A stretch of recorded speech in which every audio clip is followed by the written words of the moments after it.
Salve, salve, salve, salve, salve todos vocês que estão acompanhando neste momento mais um Historiando com Vida. E hoje nós temos aqui uma presença maravilhosa, uma presença mais do que especial.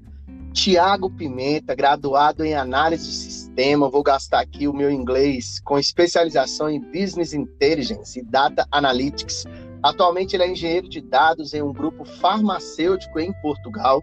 Nós vamos trocar uma ideia aqui com ele hoje sobre escolha pela profissão, os caminhos que levaram, ele à formação, decisão aí por sair do Brasil e trabalhar em Portugal, quais são os investimentos que são feitos aí na área de tecnologia, o que ele sente disso e, logicamente, o olhar de fora aí em relação ao nosso país. Então, é isso, acompanhem, eu tenho certeza que vocês têm muito a aprender e, logicamente, a conhecer de uma história magnífica que vocês conhecerão. Fala, meu querido Tiago Pimenta, como você está, meu irmão?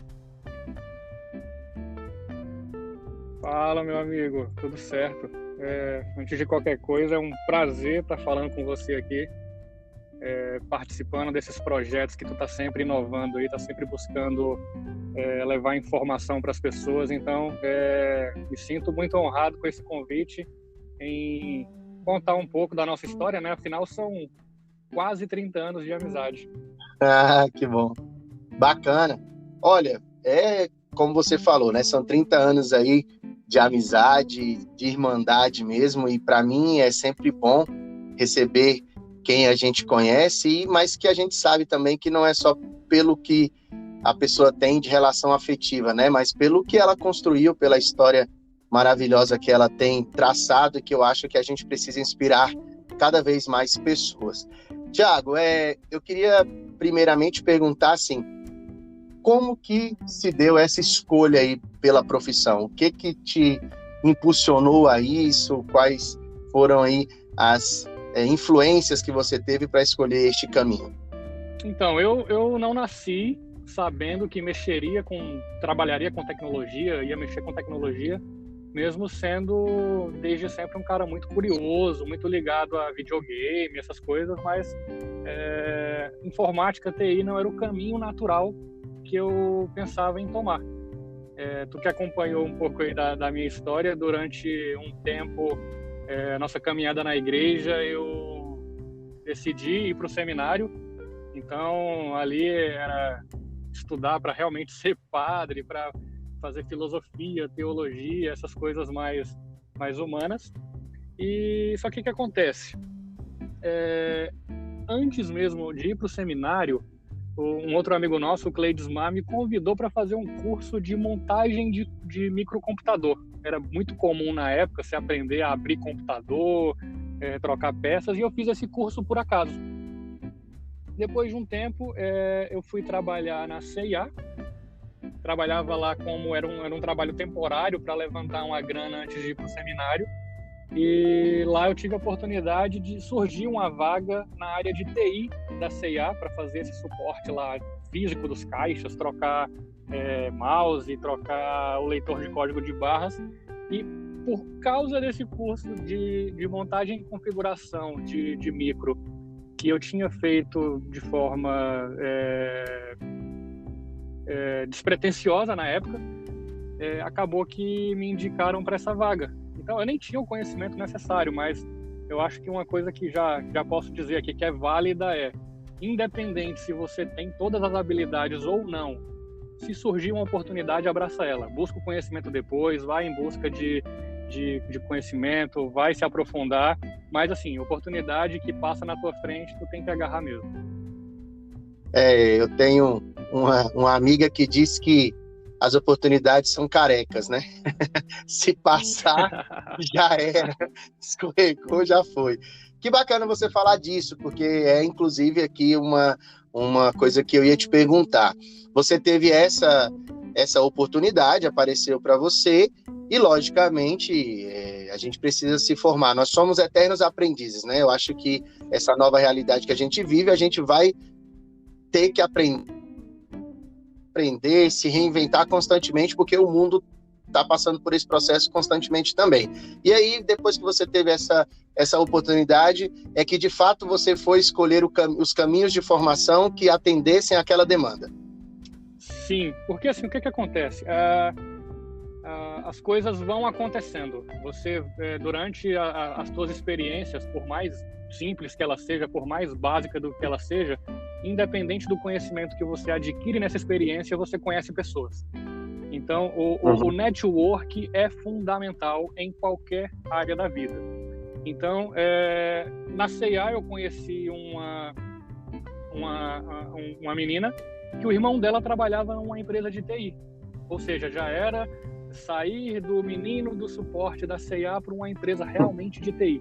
Então, nessa empresa de TI foi onde eu conheci um dos melhores profissionais de TI que eu levo para minha vida, que esse cara começou a me ensinar o que era banco de dados. Então, aí tu vê como é que começa a surgir as coisas. Então, até chegar nessa empresa para continuar trabalhando como suporte, eu não sabia o que era um banco de dados. Para quem não sabe o que é banco de dados, ou seja, todo sistema armazena informação em algum lugar.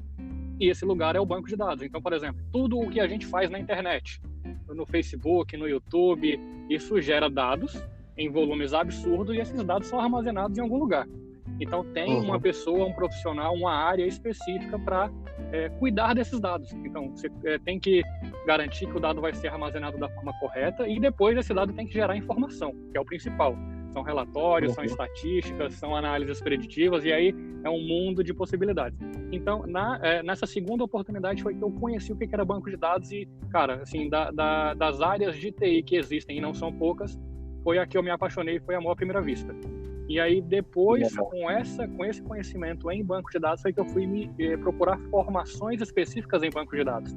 Então, eu fiz um curso de banco de dados, um curso de 40 horas, numa empresa aí de Brasília mesmo, e através desse curso foi onde eu tive a oportunidade de conseguir a minha primeira experiência como analista de dados. Então, e depois disso, continuar estudando, porque não tem fim, está sempre evoluindo.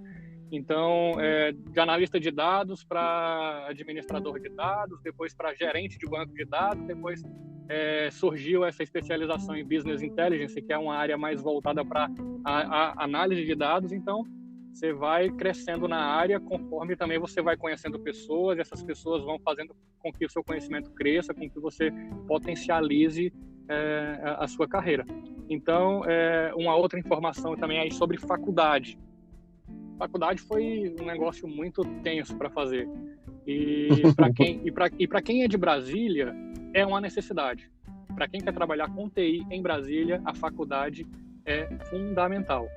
Porque 80% do mercado gira em torno de prestação de serviço para o governo federal.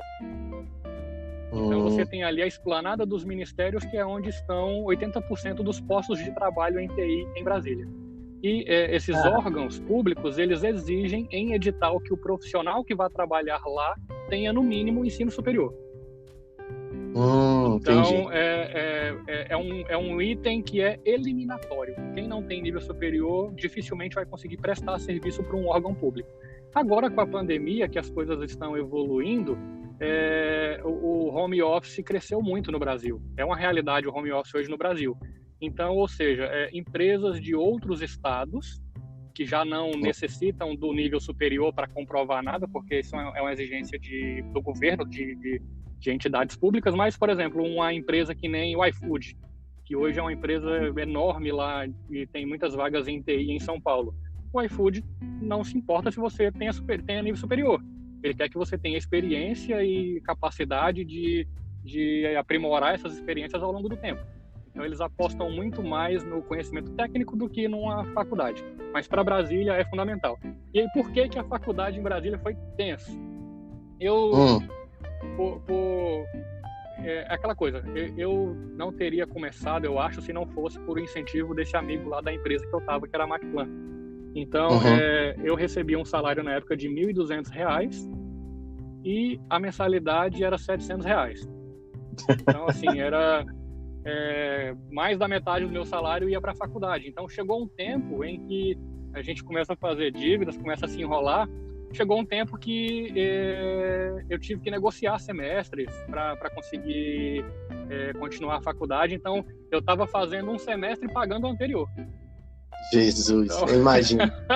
então assim, pra você ver como as coisas realmente, pra gente que vem aí de uma situação em que a nossa família é de origem mais simples, não consegue aí nos ajudar nessa questão da faculdade. Então era isso, cara. A gente trabalhava o dia inteiro, de 8 às 18, saía do trabalho, ia para a faculdade, aquele corre lá com o dinheiro apertado, pensando muitas vezes em desistir, porque até às vezes por besteira, né? A gente gasta mais do que ganha. Então, mas enfim, foi realmente um período muito complicado de concluir essa faculdade, porque o dinheiro era apertado e eu falei assim, pô, se eu não fizesse essa faculdade era R$700 que sobrava no meu salário e tudo mais. A gente sabe que sempre gasta com outra coisa, né? Sim, sim. Cara, que bacana, essa experiência é importante, né? Porque de repente tem um cara aí agora querendo, o cara é apaixonado por isso e acha que de repente não consegue, não tem sucesso, porque eu tô falando aqui com um profissional que se destacou, então assim, eu quero, só para tirar uma dúvida, eu sempre vejo no LinkedIn muitas pessoas colocando que fizeram certificações nessa área, né? Então, às vezes, essas certificações também contam até mais que, de repente, o próprio diploma em si, ou não? Ou é um equívoco meu? De certa forma, a certificação ela é melhor. Mas, novamente, o mercado em Brasília vai te exigir, no mínimo, um nível superior. E para vagas com salários melhores, vão exigir, além do nível superior, as certificações. Então, a certificação, imagina que você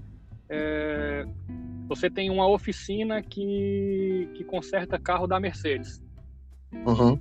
Então, se essa empresa, se esse profissional, o mecânico, tem um certificado emitido pela própria Mercedes, que esse cara é especialista em manutenção de Mercedes, isso conta muito.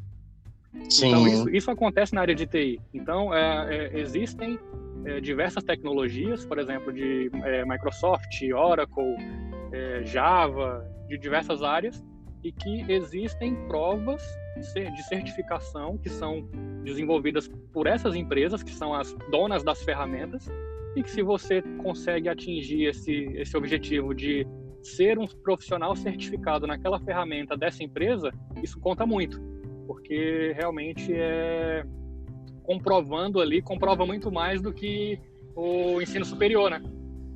Ah, entendi. É porque você aprende aquela coisa mais ampla, né, na faculdade, e depois você acaba se encaminhando aí. Aí você saiu da C&A, foi para a Macplan, né, que foi o que você falou, e aí depois como você mesmo tratou aí sobre as questões relacionadas ao serviço público e tal, eu sei, né, e aí o entrevistador dando spoiler, né, eu sei que você também trabalhou aí como também para o serviço público. Eu queria que você contasse um pouquinho dessa transição, que você acabou saindo, né, dessa iniciativa privada, mas de uma forma privada, digamos, autônoma, você contribuiu e trabalhou também e acabou ganhando notoriedade aí. Você pode explicar isso para a gente? Sim, a minha primeira experiência depois da Macplan foi na CAESB. Foi uma experiência que me fez crescer muito profissionalmente, porque realmente foi minha primeira experiência como analista de dados.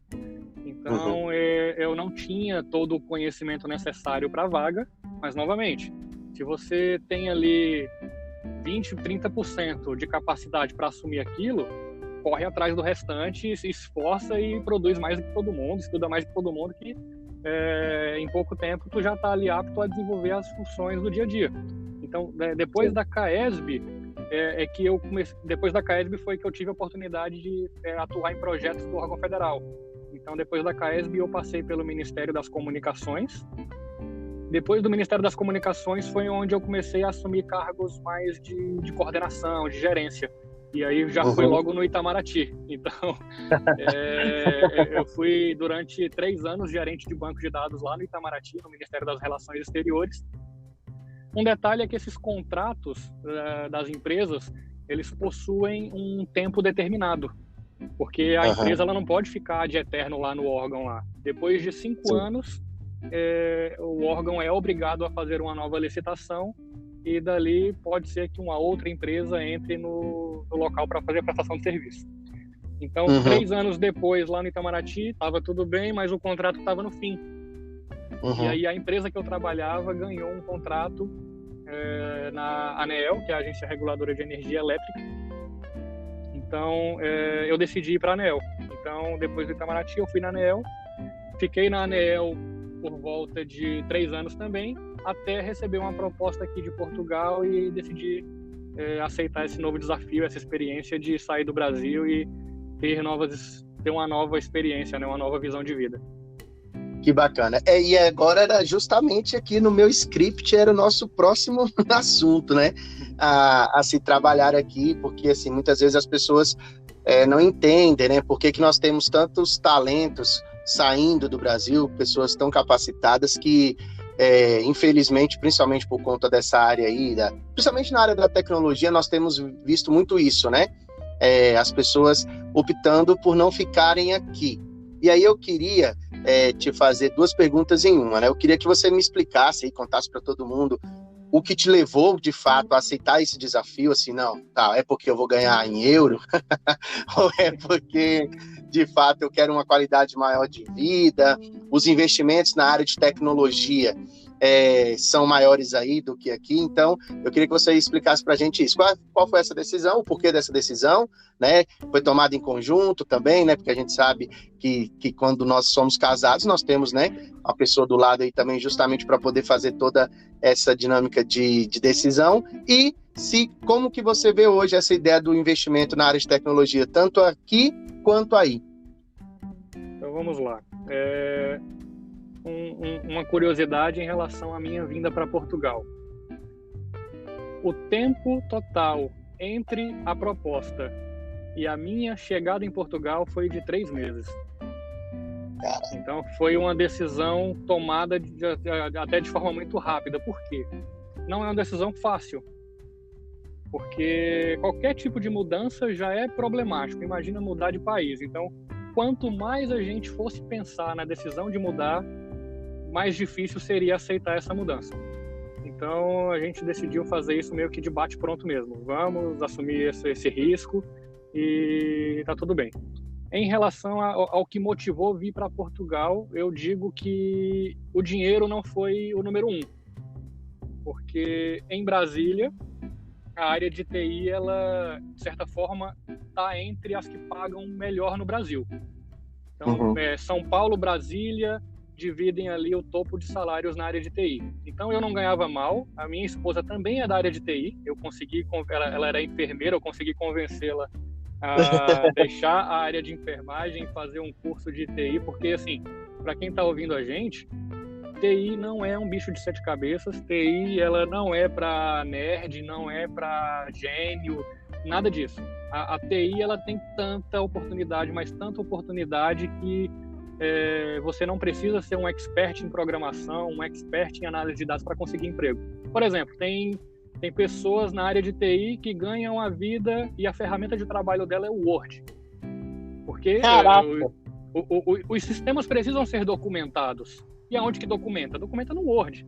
Então, assim, existem papéis específicos para isso. Tem profissional que vai fazer o teste do sistema. Então, o desenvolvedor, ele desenvolve o sistema e tem uma pessoa só para testar o sistema. Então, a pessoa não precisa saber desenvolver o sistema. E tem uma pessoa que só documenta. Ou seja, assim, tem papel para todo mundo. Então, desmistificando essa questão aí que para entrar na TI tem que ser um gênio, tem que ser um expert, balela. E em relação, então, assim, a motivação número 1 não foi salário. Porque eu, da área de TI, minha esposa da área de TI, quando somava os 2 salários, a gente ganhava relativamente bem em comparação ao mercado aí em Brasília. Qual foi a motivação? Antes de vir para Portugal, a gente estava tentando fazer uma viagem para a Europa. Cara, é impossível. É impossível. Só para sair do Brasil e chegar aqui, você vai gastar no mínimo R$10.000. Então, assim, seria... a gente, sei lá, se a gente conseguisse conhecer a Europa um dia, seria uma vez na vida e acabou. Porque é inviável, é muito caro, e ainda mais agora com o euro a quase R$7, então seria impossível. Então, a nossa prioridade nesse momento era estilo de vida, é viajar, é conhecer outros países, é estar aqui a 1 hora de Madrid, é conseguir fazer uma viagem de carro aqui mais tranquila, e o fator segurança também, porque de certa forma a gente aí que nasceu na periferia, a gente já tem essa malícia, né? A gente já nasce com o chip instalado da desconfiança, então a gente não consegue, por exemplo, ficar tranquilo dentro de um carro. Por exemplo, agora eu estou aqui no meio da rua, dentro de um carro e sem preocupação nenhuma. Caraca. Eu não ficaria... por exemplo, eu chegava em Brasília em algum lugar, eu parava o carro, eu descia do carro e ficava longe dele. Porque você não tem aquela confiança, aquela liberdade de ficar dentro de um carro conversando com outra pessoa. Então, segurança e essa questão também de oportunidade de conhecer outros lugares, fazer viagens aqui dentro, né? Sim. E agora também, na questão agora da pandemia, o que tá acontecendo, eu acho que, de certa forma, nós estamos até um pouco mais protegidos aqui do que se a gente estivesse no Brasil. Então, a gente estaria passando muita raiva aí no Brasil. A gente já passa estando aqui. E se a gente estivesse aí, seria muito mais complicado. Então, assim, nós viemos por isso. Estilo de vida, viajar, segurança, dar uma qualidade de vida um pouco melhor para os nossos filhos, que ainda não temos, mas que a gente planeja ter.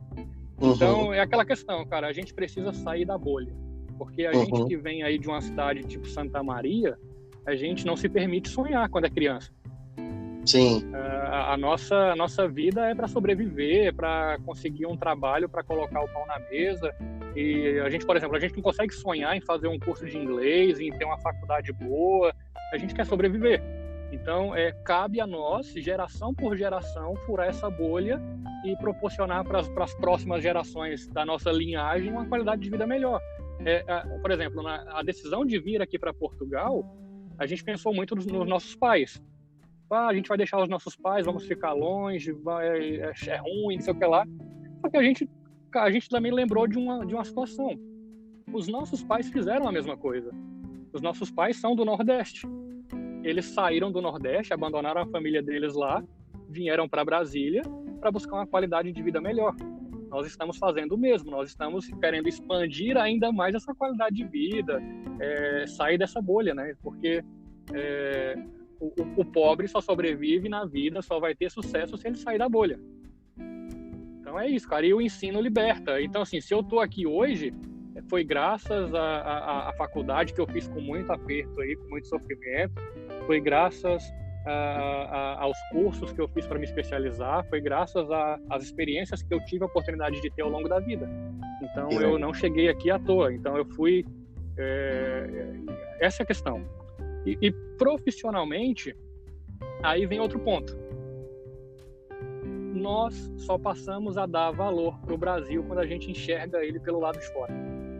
Caraca. Então, a gente é muito acostumado a falar mal do nosso país. E quando a gente chega aqui, a gente, cara, que situação. Ou seja, assim, tem coisas que aqui são piores do que no Brasil.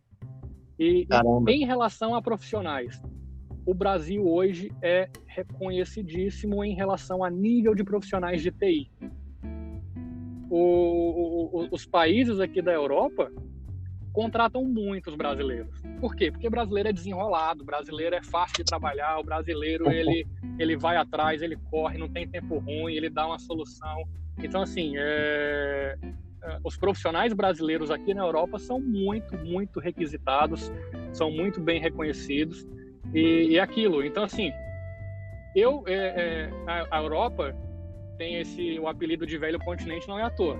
Porque a nível de tecnologia, hoje eu vejo que o Brasil está muito à frente da Europa. Caramba!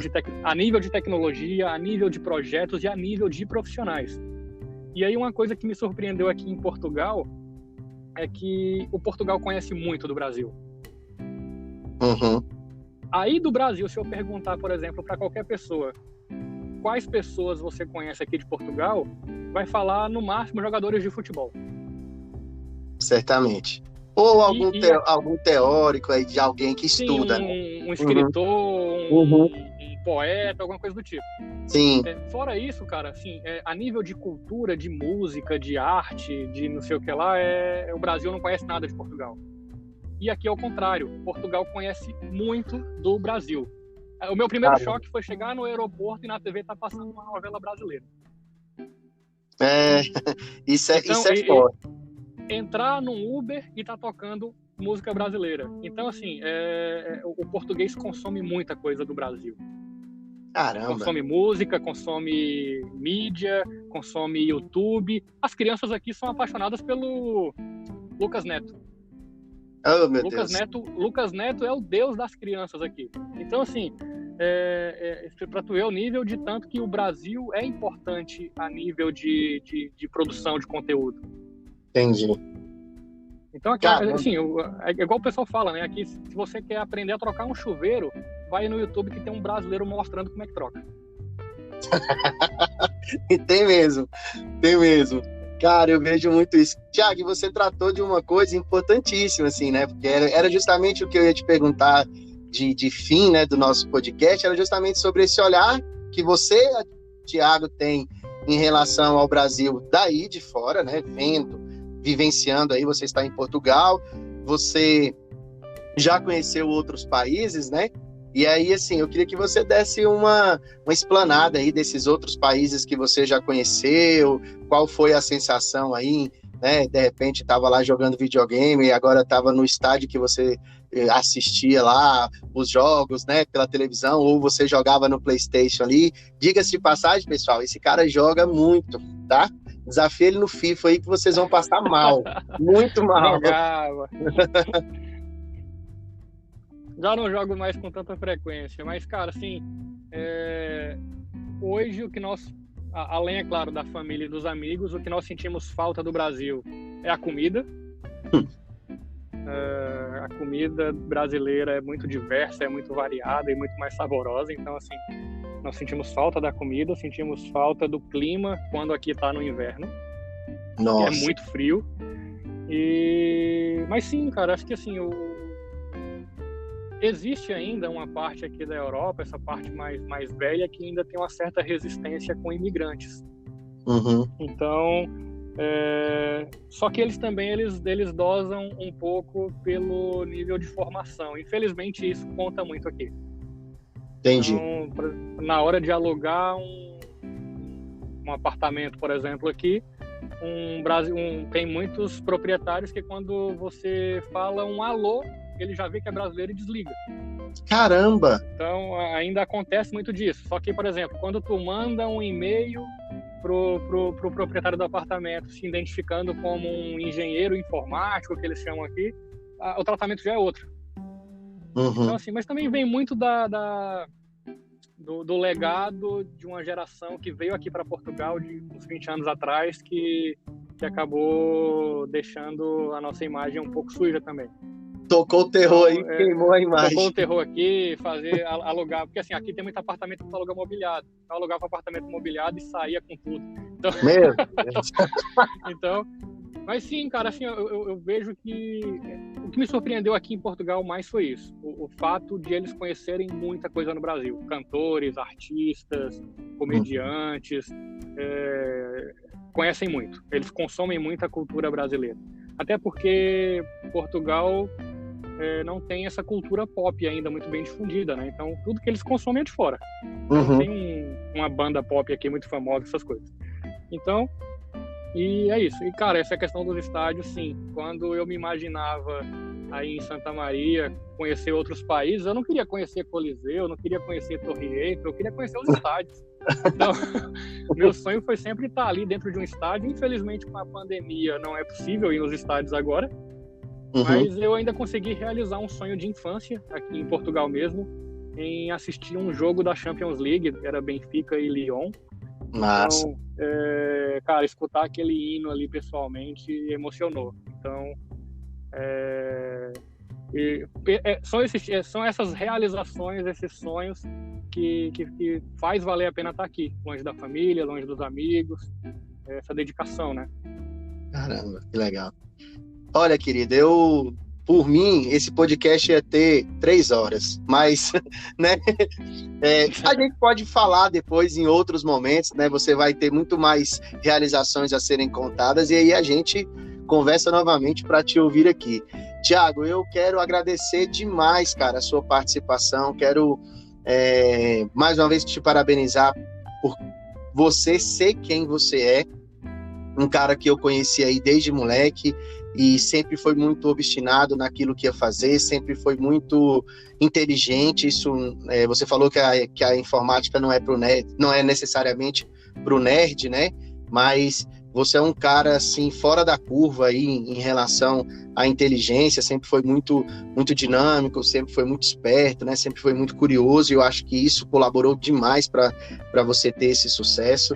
Quero mais uma vez externar minha admiração por você, quero agradecer mais uma vez por tudo aquilo que você representa, né? Quando você fala que você saiu da Santa Maria, que você está em Portugal, que você está trabalhando, que você está num grupo farmacêutico de elevada importância, né? Passou por órgãos maravilhosos aqui no Brasil, sonhos de consumo aí de várias pessoas, e isso mostra que quando nós queremos e quando nós deixamos de inventar desculpas e construímos as nossas pontes, né? Já que insistem em construir muros, a gente vai lá e faz ponte, as coisas acontecem. Então, assim, querido, quero te agradecer, mas eu queria que finalizasse o nosso podcast com você dando um recado aí para quem está nos ouvindo e, né, para quem sonha aí ou almeja aí essa área da TI, qual seria esse último recado que você tem para dar aí para a gente?